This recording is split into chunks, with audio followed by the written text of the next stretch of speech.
Chapter 1. Articulating One's Ethos, an Experience of Personal Transformation.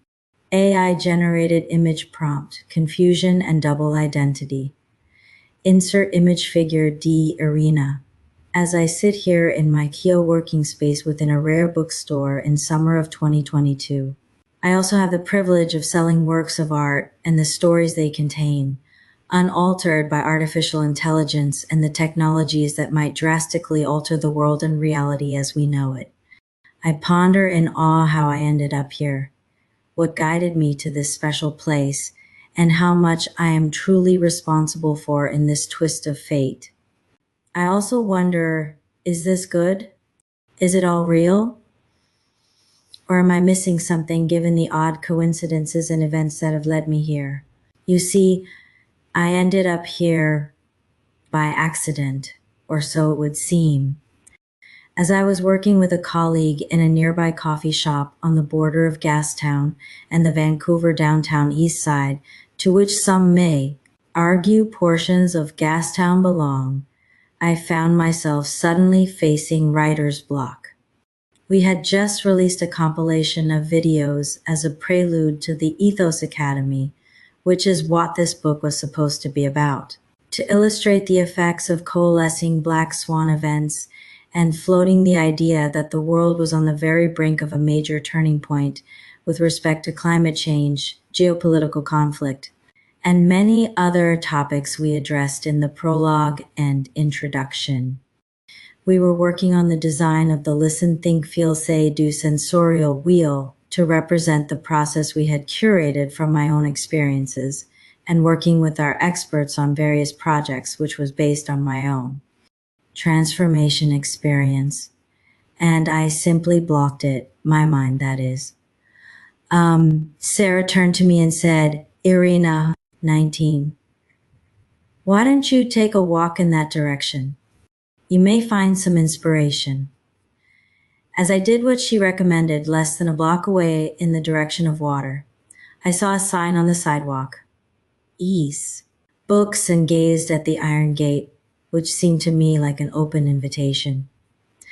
As I walked into the musky bookstore, I was immediately bedazzled. The antique look and feel of the space transported me immediately to a different time and place, and then I saw it. The picture that did it. It was a picture of a ballerina hanging on the wall in the middle of the store, just above eyesight. As the owner saw me engage with this rarity, he explained that it was his own daughter, Katharina, who had recently left North America, her home, at the tender age of 16, to pursue her dreams of becoming a prima ballerina with a world-renowned ballet academy in a land that had recently embarked on a Z conquest. In this version, Z refers to a global quest for domination. The timing was surprising and just so coincidental.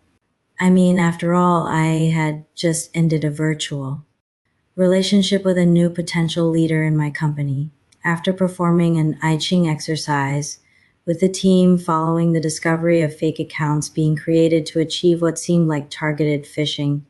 Copilot.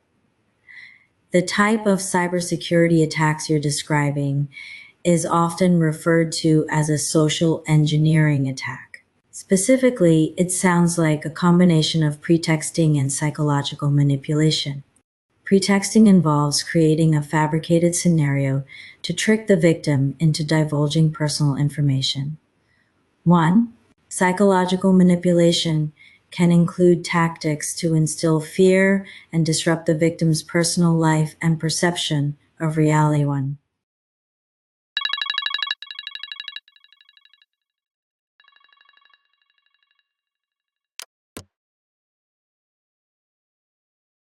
'20.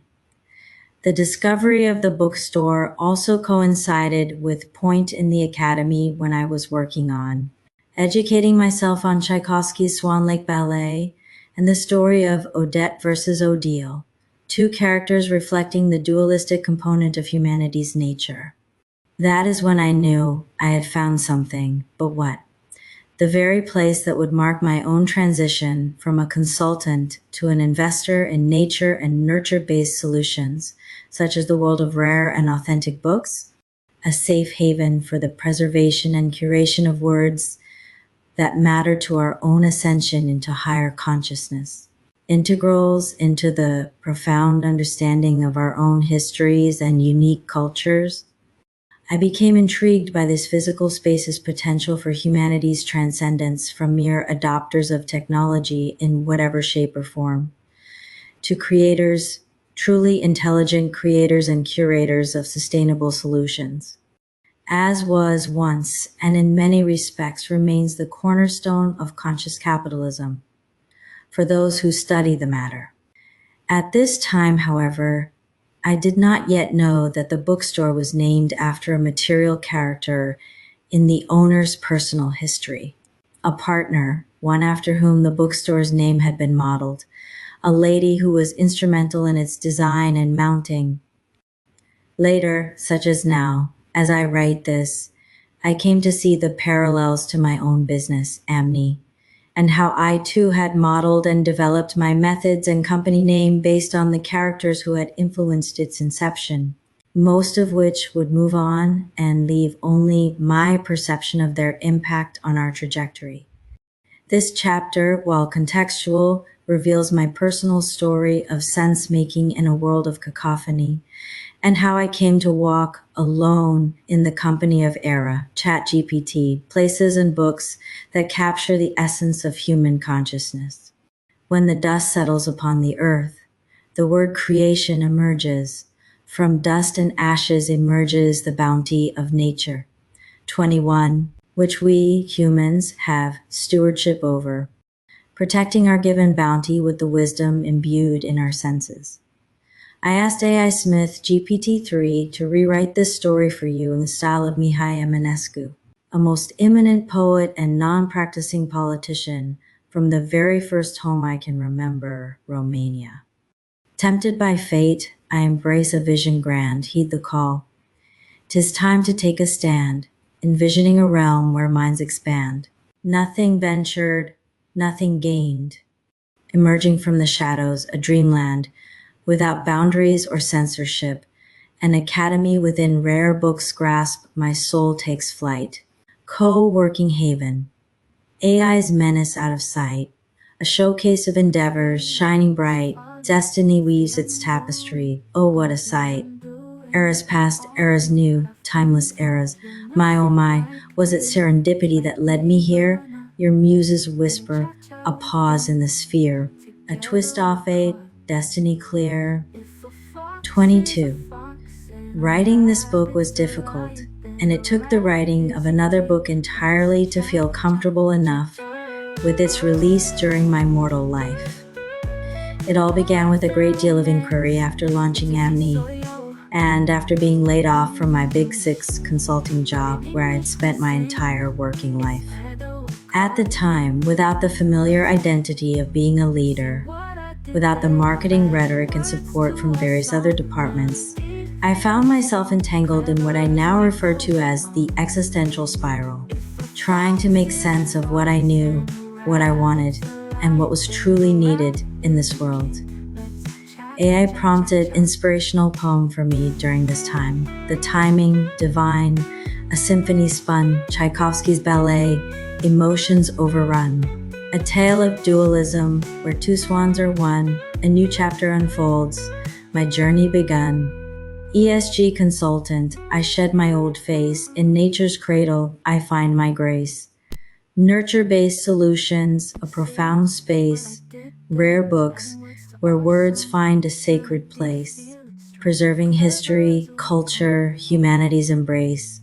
Conscious capitalism, a guiding base, a call for creators, a shift in the chase. In sense-making's truth, wisdom we embrace. Mark my words, for they reveal the plan. 23. Engraved in verses, a destiny to span, with each letter aligned, a tale to fan. The new academy, a beacon to all who ran. Gosh, I hate the word beacon because it's so stereotypically AI, but it is what it is, so let's move on. At the outset of launching Amni, I found myself questioning the very essence of what I was doing. It became clear that Amni's foundation rested on ethics, on solutions and products with a genuine purpose, unlike some companies that merely state noble intentions but fail to deliver on them. This realization was both inspiring and daunting, especially for someone like me, who had until recently been part of a well-oiled machine, an impressive yet impersonal identity. During this time of self-questioning, I forgot that I had once written myself a note at the end of my executive MBA years. Several years later, a friend would bring me this note I had given him for safekeeping. The phrase I had written down inspirationally as my mission was to save the word. Although it initially seemed like a typo, it later became a profound insight into my journey of self-discovery. After all, one must be delusional to believe they could single-handedly save the world, but perhaps if I could save some words.